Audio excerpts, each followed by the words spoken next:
welcome everybody again to another episode of the AgView Pitch, but this is the video style. And so if you're listening on audio, you're just going to have to bear with what you can't see, I guess. And if you're watching on video, welcome. It's good to be here. And I've got myself, Chris Barron, and Duane Lowry. How's it going today? Great, Chris. Welcome, everybody. We're happy to do our first video podcast. Yeah, we're going to see how this works, right? We're novices, but we'll get better as time goes on. So what we want to do today is talk a little bit about some marketing principles. Typically, Duane is the one that is rambling on and talking a lot, and I'm throwing questions, and I think we're going to reverse roles a little bit. I'm going to ramble on a little bit.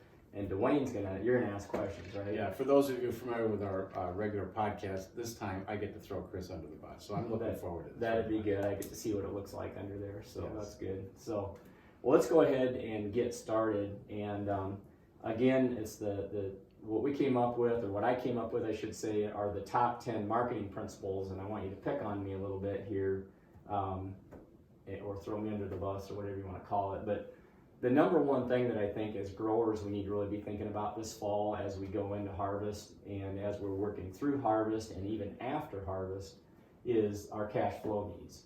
Okay, so I just want to give a quick example here of we got $200,000, $250,000 of revenue that needs to come into the farm by the end of the year. So let's say by the end of December, let's say that this grower has and I can kind of use my mouse here. Let's say that this grower has 25,000 bushels sold at 380, so he's expecting that $95,000 to come in. Well, additional income yet needed then is 155,000. So again, what you're going to want to be thinking about is how many bushels do we got to sell based on whatever this price opportunity is that's out there. And we're not going to predict price today, Duane. I'd like to ask you, what's that price going to be? But really it comes down to figuring out what is that objective that we need to go for, because this cash flow is king. Of all the things we talk about here in this discussion, I think it's all going to come back to cash flow. You always talk to Wayne about how, we trade money. The traders trade money. Well, as farmers, we trade money too. We buy inputs and we sell grain. But it's really not about the grain, and it's really not about the inputs. It's about the dollars at the end of the day, right? So right now, the focus is satisfying your cash flow needs, make the banker happy, find out how you're going to do that, and then in terms of market price, marketing decisions, that's a separate decision using a different toolbox and finding the right tool for the situation. But we're trying to make sure we manage the cash flow. Right? Because if you know you need 250,000, it might be $1 million, it might be whatever your number is. What is your number that you need for revenue, so that way you can accomplish that by the end of the year at whatever price opportunities are there. And then we may have to get a hold of you and say, okay, what tools do we need to be using to leave the upside open? But we got to bring some revenue in. We'll be talking about basis and all that kind of stuff here in a little bit, and I think that's a really big key part of it. The other thing is just to keep in mind is the cost of money too over time. So if we're not moving this physical stuff as time goes on, you can pretty much count on 2 cents a month for corn and about 4 cents a month for soybeans. And so those are just things to keep in mind when you're doing the math. And looking up here, 2 cents doesn't seem like much, but 2 cents and 200 bushels of corn is $4 an acre. And if you hold grain for five months, all of a sudden it's $20 an acre. Right. That's real money that people can relate. Right. And we don't think about we're spending $20 an acre when you hold on to the grain for 5 months, but you are. That's how we have to think about this stuff. When we make these decisions, it's like I was telling you offline, when we make these decisions in one area, but it affects all the other areas of the business. So that's number one. Number two then is storage. Okay, so what am I trying to bring up here, Duane, is, can you store everything? That's one of the things that in the areas to the west, guys can probably store, may not be able to store everything. You go to the east, guys will be able to probably store everything. So what is your situation? If you can't store everything, what's the quality of the storage? What I see have happen, and if you're in an area where you are going to be tight on storage or you're using off-site storage, I was talking to you about this offline, Duane, and I think it's something a lot of us don't think about, but if you're for example, renting a farm down the road, you get 500 acres down the road, there's 60,000 bushels of storage on that offsite farm, and you got it all planted to corn. So you go harvest the corn, you bring it back home, you dry it, you turn around, reload it, haul it back to that location, fill the bin, and then eventually you gotta take it back out. Well, there's an expense to all that, and we have to factor that into our cost of production. A lot of times they see those things get omitted, and well, I gotta store it. Well, that's fine, you have to store it, but it's a cost that has to be assessed. And so, and what we see a lot of times is, you figure 6 cents a bushel getting it to the dryer from that 500 acre farm. Okay, you got 3 cents in, probably getting it in, you got your drying cost, then you got, your moving it back out cost, so there's probably another 3 cents bringing it out. How far away is that farm from the drying or the main setup?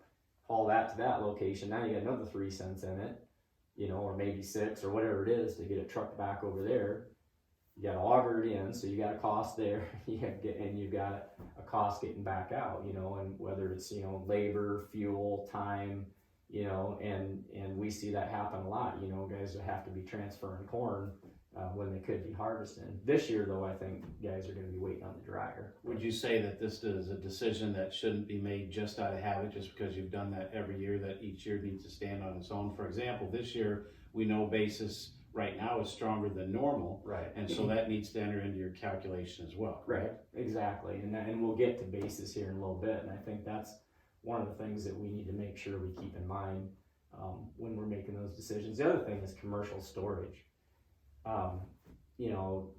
Like we talked offline on that one too a little bit. 18 cents a bushel, let's say, to go to commercial storage. Well, does that make sense if the basis is really good, or if you need the cash flow? Back to the cash is king thing.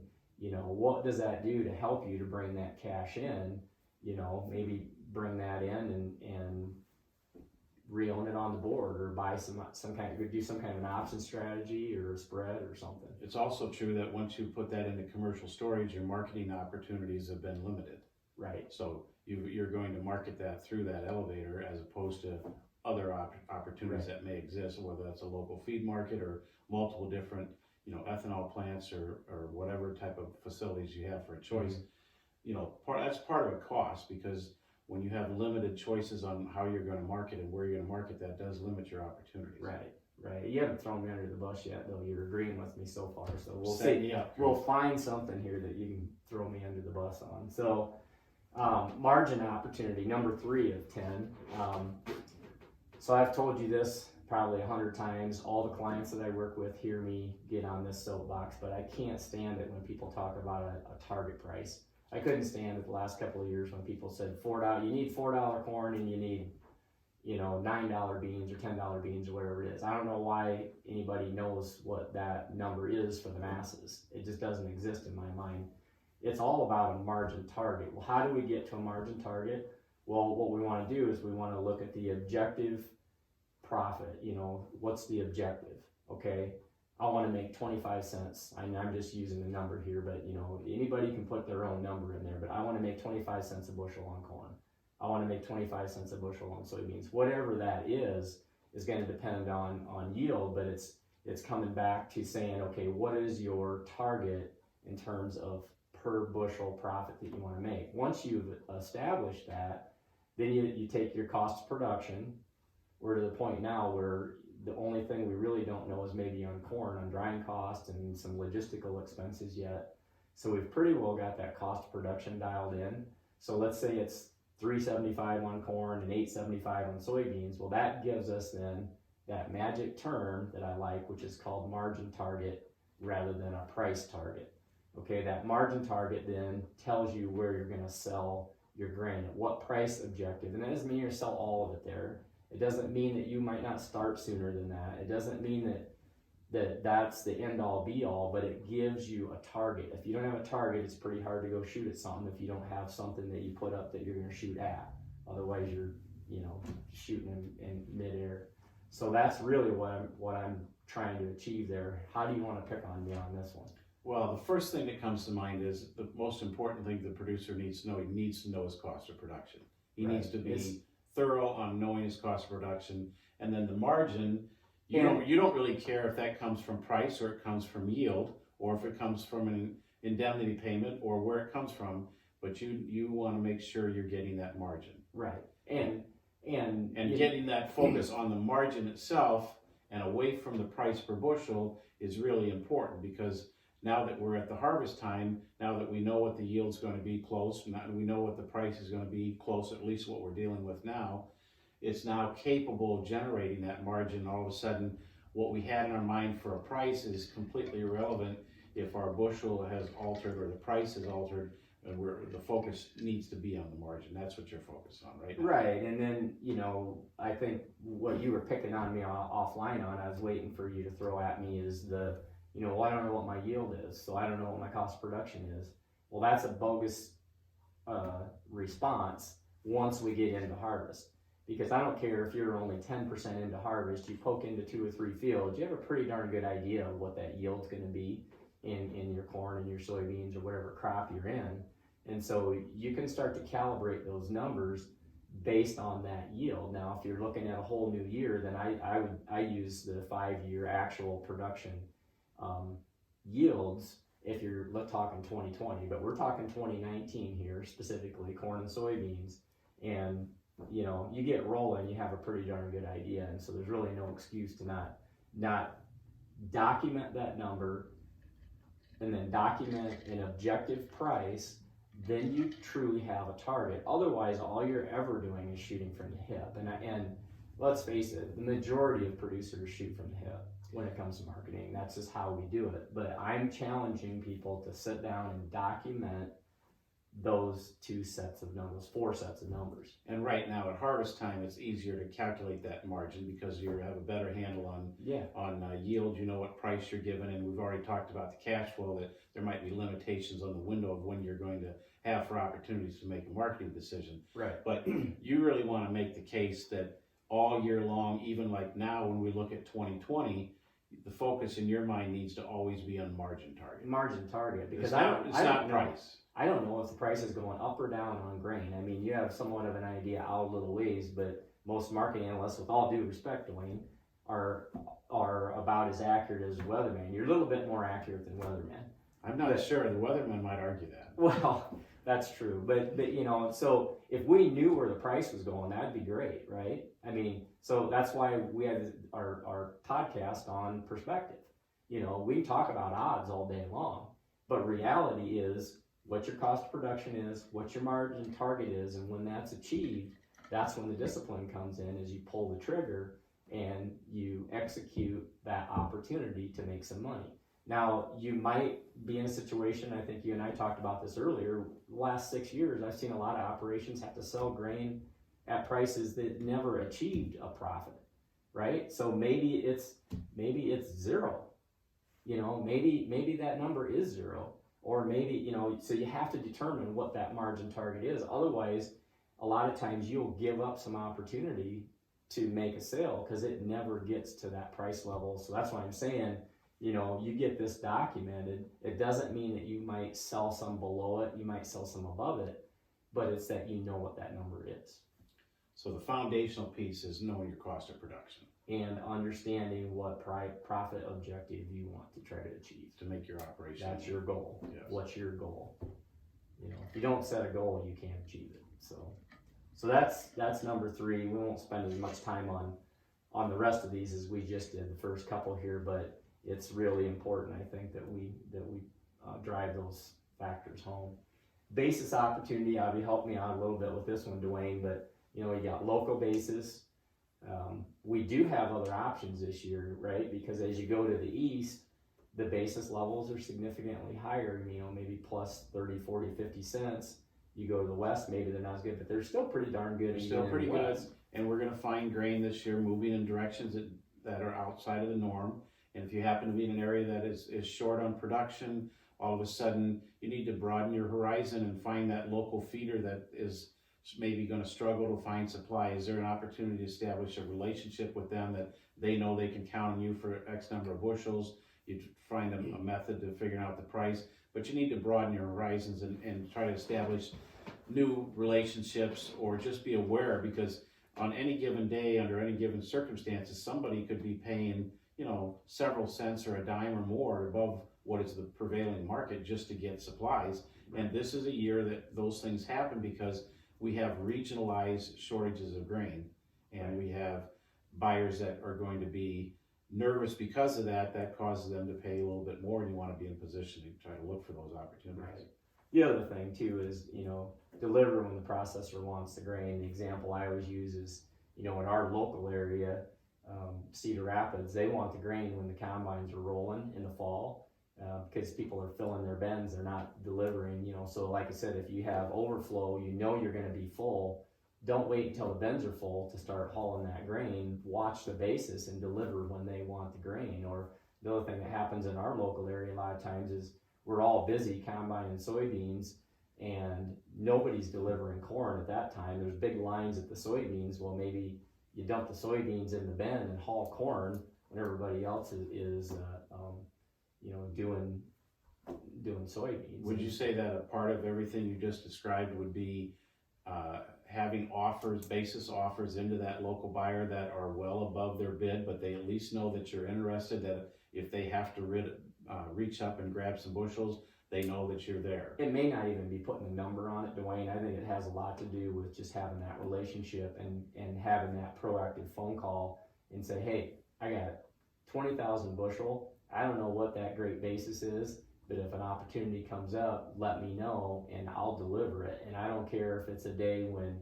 you know, when I need to be combining, I'll shut the combine off and bring the trucks. Now that all of a sudden starts giving some people a headache or a heartache, or it's gonna, you know, stroke them out. Well, figure out ways to do that, you know, folks. I mean, we have to figure out how, you know, maybe we get another truck lined up, which is impossible to do, it seems like, in the fall, but you know, planning that stuff ahead of time. You know, it might be a situation where it's going to be tough for a lot of people to step right into that and be able to do all the things necessary to capitalize on the maximum basis opportunity.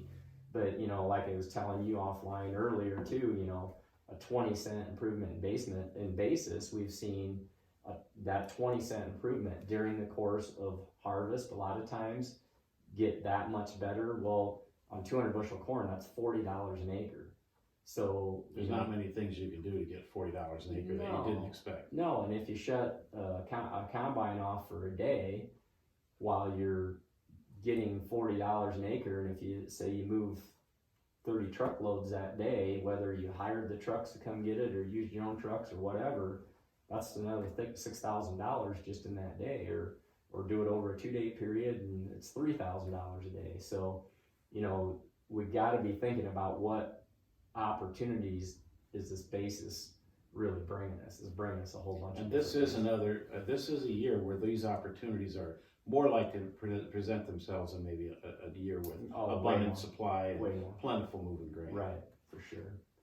So, and again, the margin target, that basis improvement, you tack on that to that margin target, and that just brings you that much closer to that objective. So, MFP, what's MFP stand for? I've told you this several times. Market Facilitation Program. The key word there is facilitation, right? It's, you know, facilitating means that it's there to generate that extra revenue to offset what we lost because of the trade war. Okay, so what this is showing us is, if you look at, and I threw my county up there, the county that I live in, the payment is $52 an acre. Okay, well, if that's the case, then my encouragement to producers is to look at your payment on a per county basis, and when you get done with harvest or during harvest, as you figure out what your yields are, divide that number by those bushels by crop. So for example, we're using 60 bushel beans here, we've got soybeans, that's 87 cents a bushel for my county that I live in. You know, if my final yield ends up being 60 bushel beans. If my final yield is 200 bushel on corn, that's 26 cents a bushel. So again, we're adding that price to that margin target, so that's bringing our price up. That facilitation is there to increase our price. Don't just think about it in terms of a payment per acre, but think about it as a payment per crop, per bushel, because the last time I checked, we don't sell our grain on a per acre basis, we sell it on a per bushel basis. And all of these numbers that we deal with, we gotta always be converting them back to per bushel. So we're always thinking that. And to build upon the theme you've created already before, you're converting it to cents per bushel, but you're also driving that back and converting that to your margin. So you want to add these cents per bushel into the price available. You already know your harvest yield approximately, and if that's getting you up to your margin target overall, then this is a time for action. Yeah, if my cost of production on soybeans, for example, is $8.50, okay, and I can get $8 cash price, but my market facilitation number is 87 cents, I'm getting, I'm adding that 87 cents to that $8 cash price. And you're getting the goal and the margin you had hoped for in the winter or the spring. And maybe or maybe not, that might not be getting me there, so maybe I don't choose to make that sale, but I might make that margin target. You're going to make that margin target way sooner when you have this market facilitation as part of the bid that you're getting from the process. So consider it added directly right to that bid. If you add it directly to that, because if you don't, I think we're all going to get in a situation in a lot of instances where we don't sell on an opportunity when we probably should, because one way or another, whether it's political or whether it's technical or whatever it is in the market has this factored into it. Wouldn't you say? I would say that's the case. A lot of times these payments, the marketplace has a way of looking at that from the perspective, well, if the government is going to pay that money to the producer, then we can pay them less. Mm-hmm. And so you are correct. And we are, and that already occurred with the trade war, right? Yes. So that's why I'm saying, this is being paid in absence of price. Figure out where this price is now, because these price levels may not get to quite the levels we want to see them at. Awesome. And maybe they will. I know you're optimistic on that, but at the same time, I'm guarded because I want to make sure that we do everything we can to make sure when we can lock in that margin and we're happy with it, we lock it in. And if the price goes up, we can buy calls. There's things we can do. There's other tools we can do to try to capitalize on that without risking the entire revenue. Right, because it comes right back to number one, which is cash flow. So number 6 out of 10, we're getting there. Insurance. Okay, the growers to the east, a lot of indemnity payments are going to go out. I mean, we're just going to see that. Probably a lot less to the west, except for around the rivers and where we had all the flooding and some of the dry areas where we had some dry weather. What is the indemnity payment on a per bushel basis is really what we want to be focused on. And so I want to show an example. Do you have any questions on insurance? You're going to do the same thing with the indemnity payment, getting it per bushel, just like we did with the MFP. Right. And so hopefully you can see this on the screen, and if you're listening, I'll talk through this. But what we're looking at is, and we have this tool, it's called an indemnity revenue estimator. It's essentially 6 variables that you plug in. So you plug in your acres, you plug in your yield, you plug in your APH, you plug in the spring price. We have an example here of corn, so the spring price at $4. The coverage level that you purchased on your revenue program, 85%, and then the fall price, and that's the unknown right now. So a lot of times, or occasionally I'll have somebody say, well, I'm not going to collect, my yields are going to be too good. Well, you could yield your APH theoretically, and depending on what the prices do during the month of October, as these prices, if they go lower during the month of October, you might be in a situation where you have an indemnity, or you may have a payment. You don't know, and so you want to keep an eye on that, and that's the whole purpose of this tool. But what I do want to point out is, and if you can see it here on the bottom right, is we're factoring in. This is an actual grower that I work with in Illinois too, 1,724 acres.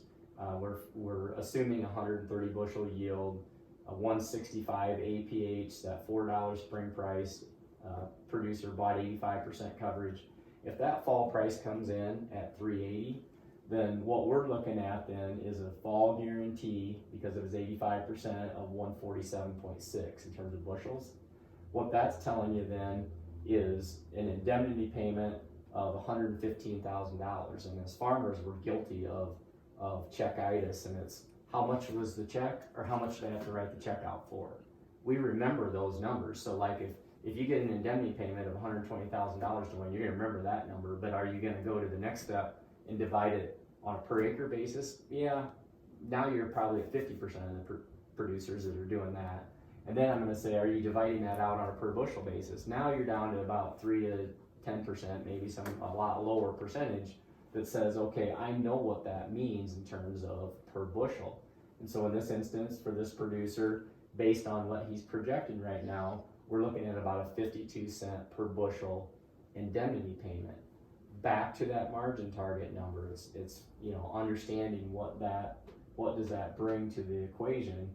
It's 52 cents. Now, the reason I say we don't know what that number is right now, that's just an estimate. Let's go to the next slide.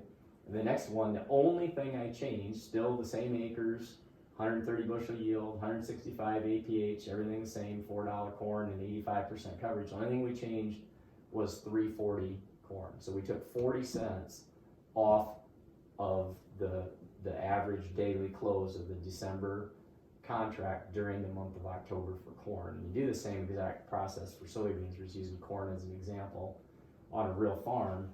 Now, instead of the guarantee of 147.5 or whatever it was, we're at 165. So that guarantee goes up as that fall price goes down. So it's funny, I was in the airport a couple days ago and heard a producer saying, well, I hope that price goes up so my insurance is better. No, it's actually the other, it pays out the other way. And I think there's a big confusion. Insurance is the thing we make a decision on once a year, and then we forget about it, and it's probably one of the most complicated things that we do all year long.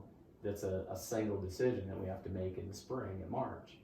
And so, it's really understanding, okay, if that price goes down, you just purchased a revenue package. You didn't purchase, a yield, program, or coverage. You're looking at revenue. So now instead of the 115, there's a $205,000 check, right? Well, no, yes, but it's $119 an acre. Well, no, but yeah, that's what it is. But again, instead of it being 52 cents a bushel, now it's 92 cents a bushel. Now we're starting to understand, okay, well, what is it in terms of per bushel on all of these aspects of all these things that we do, change how we make decisions in marketing and how we look at all this. And so my whole point here is that every situation's different. Every operation here is going to have to look at this with their own numbers. If you want this tool, email us and I will send you the tool. There's no cost for it. I'll send it to you. You can run the numbers. If you've got questions on it, give me a call and I'd be more than happy to talk to them. You would be happy to even talk to them, right? Absolutely. That's good. So I'm getting you so you're kind of starting to buy into this a little bit. Do you have anything you want to throw me under the bus on here? No, I think you're making excellent points, and I think the margin target for somebody that's not heard you speak about it before is a difficult concept to get to, because we always think in terms of yield, we always think in terms of price per bushel. But even if we're trying to know what our costs are, getting to that margin, that's a different way of looking at things that is not common in how we've been brought up to look at it. But Sure. Yet at the end of the day, there's probably nothing that does a better job of gauging success or failure or where you're at on that spectrum. Mm-hmm. And what you're doing with all these extra payments is applying them in cents to get to that margin and to try to determine where you're at on that spectrum. Right. And the last time I checked, it's interesting for the lender to know what your yields were, and the seed companies do a great job of putting out very detailed yield books. My challenge to all of the seed companies is I'd like to see a revenue book. I'd like to see a book that shows me, based on the average production cost within that book and the average selling price, what's the revenue? And I know that's a really touchy subject when you start looking at that, but that's really, again, like you've always said, the traders are trading money. Well, as farmers, we're trading money too. Right. And we got to start rethinking a little bit how we manage our business and how we look at this. and it'll impact our bottom line on the positive side of things. So number 7, so we're getting there, we're 70% through here. Yield, gross income per acre, we just looked at that, right? We just looked, and I'll go right back to it for a second. We'll go back here, and where am I at? I went too far. Oh, we're gonna get to it. Okay, never mind, we're gonna get to it. So gross income per acre, local basis, insurance, and cost of production. And again, it's back to that margin target, which equals your selling price, right? So, and again, I want to say margin target about 50 times, because if you hear it 7, you start to remember it by about 50th time it starts to sink in, right? Because I keep pounding it into your head. So let's take a look at these things. We already talked about local basis. We talked about insurance.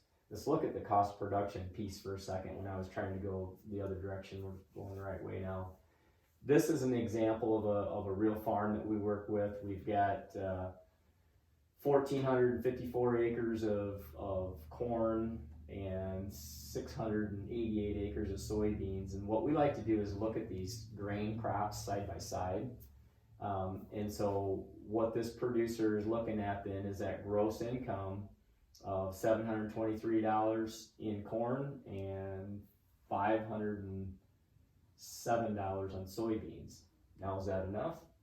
Well, if you go through all these categories, and this isn't all the categories, we didn't have room on the slide to put them all on, but we've got a number of the categories. We want these categories side by side from corn to soybeans, and we want to look at them. We've got them plugged in on a per acre cost, but then that calculates out to a total expense per acre. So on corn, we've got a $668 per acre cost, which is basically giving us about $55 per acre of revenue, right?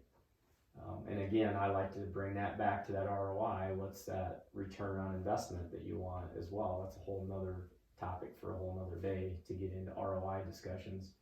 And then, when you look at the soybeans, we're at $507. That's selling the beans at $9. And again, that $9, where does that come from? Possibly an indemnity payment, MFP, flat price, and basis.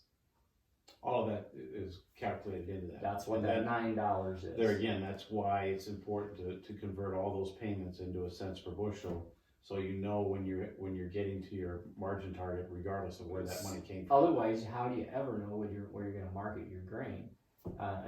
So now the next question is well, I can either go out and combine, or I can sit in the office for 5 days and figure this out. Well, with all the wet weather we're having, I think there's been some time. There'll be opportunities. There's some time that people can sit down. Now, again, with this tool, if you're sitting here looking at this tool, again, I'll send you this one as well. You go through, you plug in those costs on a per acre basis, and you bring that margin target together, and you can really start to clarify and start to see what it is that maybe you've never seen before. And maybe you're already doing all this, and that's awesome, that's great. Maybe there's something that we've brought up that you've missed, or maybe there's something that we've missed. If we've missed something, we want to know, right? Because we'll plug this back in, and so if you got constructive criticism too, we're all about that, because that's the only way we're all going to get better. Is there anything, Duane, here I'm not hitting on, or anything that you have questions on? This grower, that 193 was his projected yield for, and this is an Illinois grower as well. 56.4 on soybeans was where we were at with his average projection. And this grower, I don't think, has done any harvesting yet. Probably in the next week or so, we'll be doing that. So, anything? The only thing that I would add is every slide you look at, it always comes back down to margin. And it comes back to that margin target. And it's less important how we got those numbers, whether it was price, basis, a push on the bid because we picked the right day to deliver it, indemnity payment, MFP payment. That's less important than the fact that we got to the $9 or whatever price you're trying to get to. And I think if you're not looking at it on a margin per acre target, the price becomes more difficult to gauge, because certainly before we get to harvest, and we don't know what that yield is going to be, but once we're at yield and we do know the harvest, if you're looking only at price and not all these other factors of components to get there, it's going to cause you to make significantly different decisions when it comes to marketing, and too often than not, it will be the wrong decision. Yeah, the two things we see is it causes pause.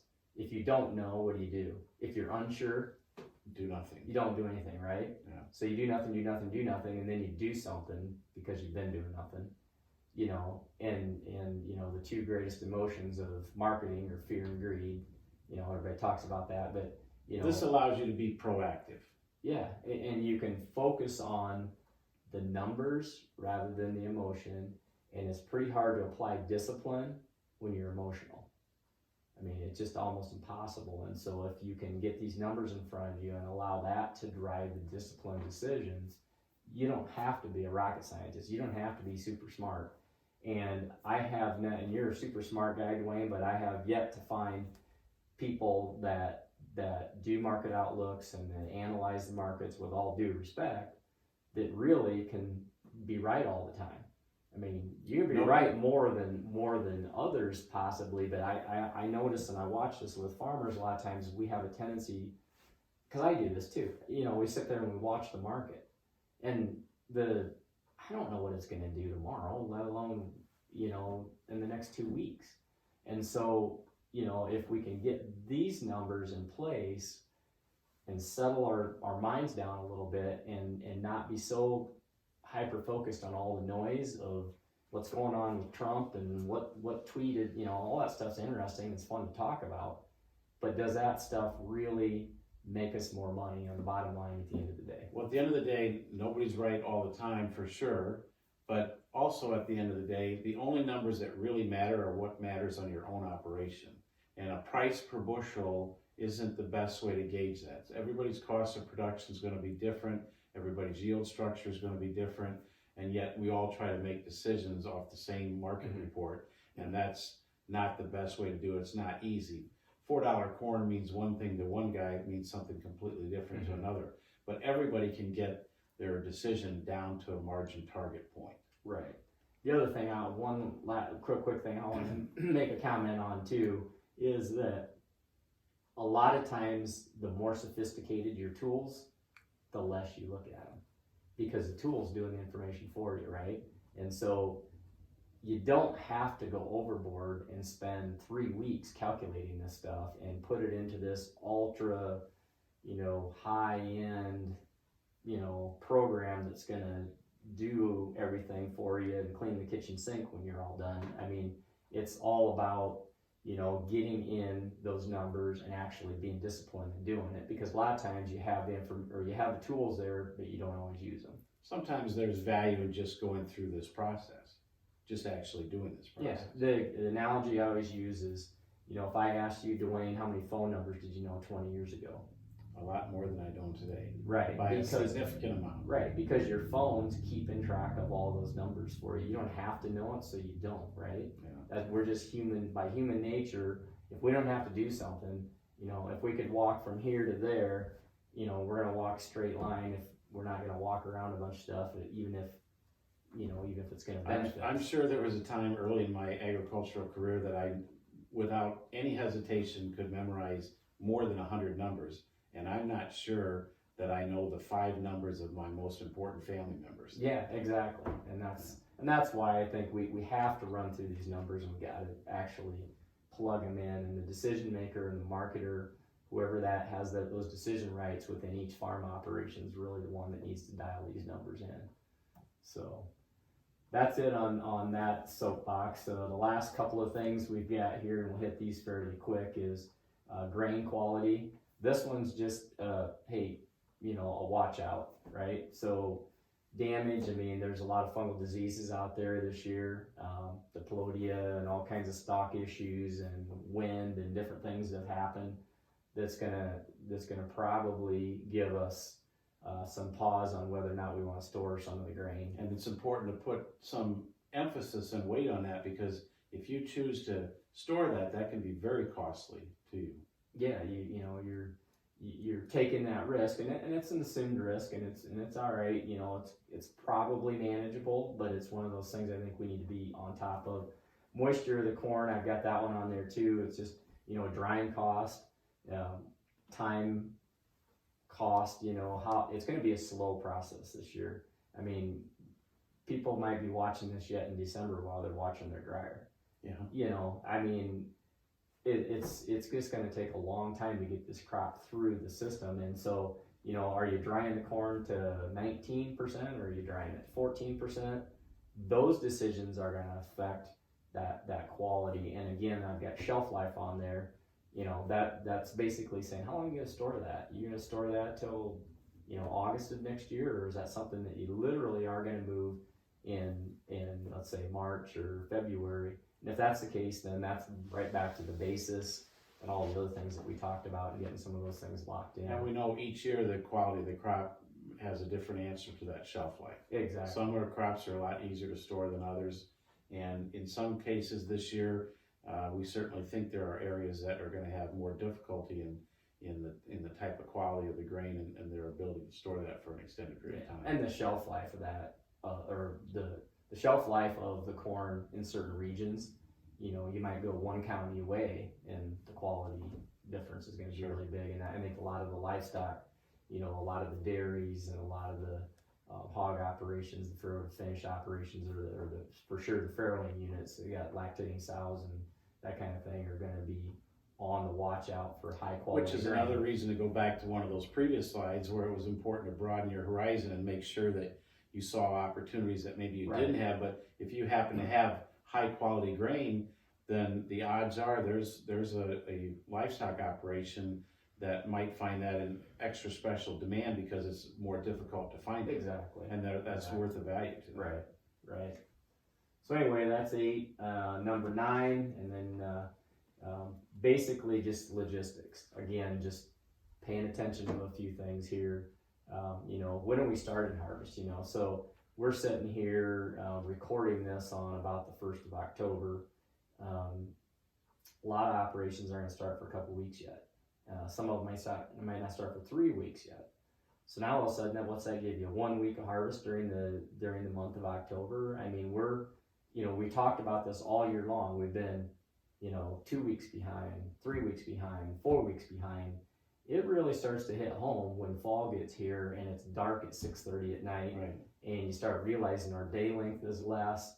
It's cold out. Things are really changing on us. And there was a time where we thought maybe things could speed up a little bit in the latter part of the growing season, but that's not happened. In fact, in some cases, depending on the planting date, it feels like this is extended out farther. Like you said, we're 2 or 3 weeks away from some fields being ready to go. Yeah, and so I think that's gonna really stretch the drying capacity. And again, so that's where, again, looking at that logistics, having those conversations earlier rather than later. What moisture level will the processors take the corn to? Does it make sense maybe only to dry it down a few points and then ship it out when you otherwise would be storing it? Maybe there are some opportunities with basis being good and all that. You might find that by not drying it as dry, taking a discount could end up being a better choice, even though you may take that discount when you factor in the lower drying costs, the speed, the ability to get through that quicker, and this might be a year that's and it's a floor on your market, right? I mean, that is a floor. You can open the topside back up. So, I mean, we've established a floor if we've priced it and delivered it or whatever. Trucking capacity is just another one.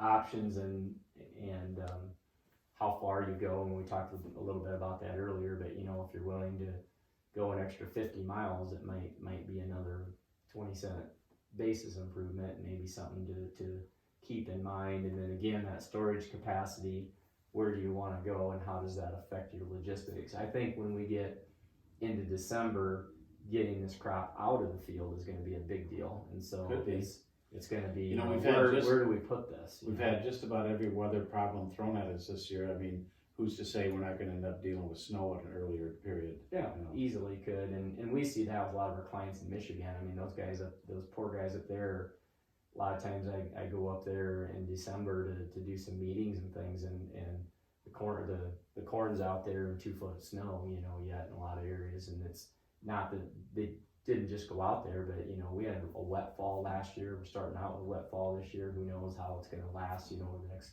several weeks, but logistics is a real key thing, and if you're sitting there and stalled and can't be going, be thinking through the logistics. Last thing, number 10, elevator and processor. Again, just keeping an open mind, right, Duane? It's looking at the new locations, so like I was giving you an example earlier today that I've got about 4 places in our farm operation we can take grain to, but we could go 200 miles, maybe go twice as far, and all of a sudden, instead of having 3 or 4, we've got 7 or 8. And if there's a year to look for those opportunities, or at least be open-minded to at least explore it and be aware of it on a regular basis, this would be the year to do it. Right. And then just cost of storage, that varies from one one elevator to the other. Sometimes they, some of these ethanol plants are taking in wetter corn, like we were saying earlier, or maybe they have a deal where you can price later or whatever. So, just because something is posted doesn't mean that's the deal either. No. You have to make phone calls and actually talk to the person to find out really what opportunities there. I mean, it's the same thing with basis. You look at these basis sheets and make some phone calls that just what's posted, don't take that number. I mean, you might end up taking that number. You might, but if there's a year where there's more flexibility in that, this is the year. Yep, exactly. So carry in the market, I mean, you can probably talk to that more than me, but those are some things that I think we want to look at. If we are going to store it, we need to be talking to the processor about when we are going to sell it, when we are going to deliver it, how that ties back into cash flow. Carry is an important thing. It should never be ignored. Right at the present time, we have some carry available, and that needs to be something that needs to be discussed and evaluated. If there's no carry in the market, whether there's no carry in the board futures or no carry in the cash market, it makes it more difficult to justify not making that sale. It makes me go ding, ding, ding, ding, ding, move the corn now, or the beans, or whatever it is. And then if there's rely no carry. on another tool in that toolbox if you're really determined to maintain some price opportunities. Yeah, because if there's no carry, they're telling you they want the grain now. Yeah. So, and basis has been telling us what's going on all year long, wouldn't you say? I would agree with that. So, the last point, deferred pay, third party risk. We talked about that a little bit offline too, didn't we, Duane? The concern there is, I guess, if you're doing deferred pay and you've got grain in an elevator, not picking on anybody or any elevators or anything in particular, I'm just making the simple fact that there were a lot of prevent plant acres this year. There were a lot of elevators that also sell inputs, and it's been tough on a lot of them. I mean, it's been one of those years where it's just a real financial burden this year because they haven't had the revenue that they need in from selling the inputs. Now all of a sudden they've got all this, or whatever amount of grain they can get in. Are they financially solid? Because if something happens to them, you need to make sure you have your warehouse receipts. You need to make sure that you're protected. What was the question you asked me offline about? I think, Duane, you asked me something about how do you know if they're...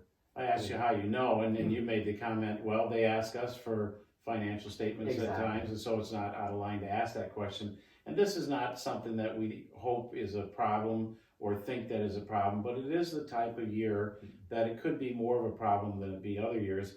And if it affects you, it becomes a very large problem, and it's not a small problem. So it's something that should be not taken lightly. It's a serious discussion, and it's a serious thing to think about. Yeah, because you know your supplier, and you know who that is, and a lot of times they're friends and people that and they're in the community, and the trust needs to be there. But all we're really saying, I think here, Duane, is just some good due diligence from a business perspective. Right. Protect your business, just in the event that something's going on out there that you might not be aware of. So right. I think that's really about everything, other than we do want to promote the AgView pitch. We've got that on Apple Podcasts. check us out on agviewsolutions.com, and my phone number's there. Duane, your phone number's there. So whether you wanted your phone number out or not, it's No, right that's there. great. We're available anytime anybody would like to talk. Chris and I both, if you haven't noticed, we both enjoy talking. Yeah. So unless you want to get off the phone quickly, you might not want to make that call. But if you're looking for information or just want to have a brainstorming session, you know, we enjoy that very much. So. Right. And I just want to publicly throw out there an appreciation to you, Duane. If people haven't listened to our podcast, please do that. You know, we've over the years, all I've ever done with AgView Solutions is we've really focused our emphasis on the cost of production, the cost side of it. And when I started working with you, Duane, the one thing I really like is how you look at the market. You're not afraid to climb under the bus, like you said, and say, you know, I think this is where the market's going to go. Whether you're right or you're wrong, there's probabilities and there's 40 years of experience behind what you're doing and saying and how you're analyzing that information. And so while we're not giving any predictions here, this is really just perspective and trying to get good information out to everybody, and that's really in the conversation.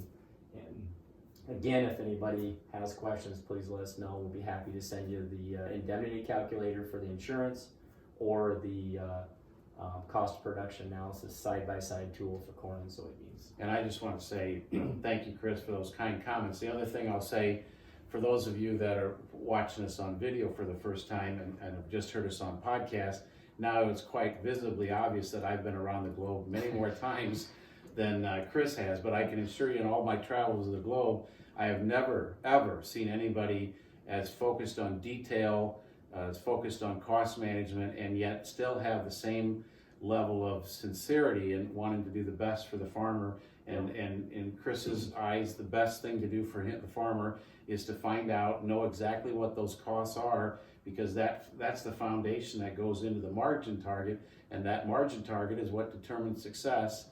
And Chris is all about success of his growers and his clients.